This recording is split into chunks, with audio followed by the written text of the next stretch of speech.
La Bible sainte, Louis II 1910. Tite. Chapitre 1.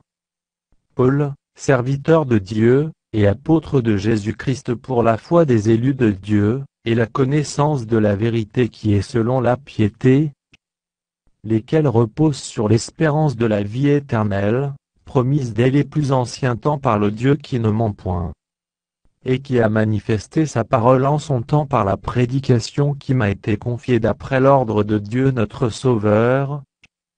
À Tite, mon enfant légitime en notre commune foi, que la grâce et la paix te soient données de la part de Dieu, le Père et de Jésus-Christ notre Sauveur. Je t'ai laissé en Crète, afin que tu mettes en ordre ce qui reste à régler, et que, selon mes instructions, tu établisses des anciens dans chaque ville. S'il s'y trouve quelque homme irréprochable, mari d'une seule femme, ayant des enfants fidèles, qui ne soit ni accusé de débauche ni rebelle.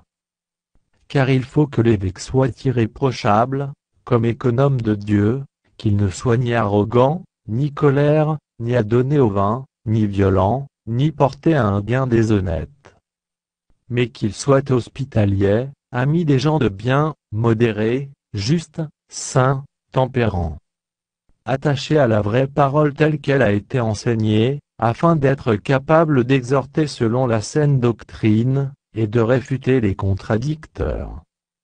Il y a, en effet, surtout parmi les circoncis, beaucoup de gens rebelles, de vains discoureurs et de séducteurs, auxquels il faut fermer la bouche. Ils bouleversent des familles entières, enseignant pour un gain honteux ce qu'on ne doit pas enseigner. L'un d'entre eux, leur propre prophète, a dit: Crée-toi toujours menteur, méchante bête, ventre paresseux. Ce témoignage est vrai. C'est pourquoi reprends-les sévèrement, afin qu'ils aient une foi saine, et qu'ils ne s'attachent pas à des fables judaïques, et à des commandements d'hommes qui se détournent de la vérité.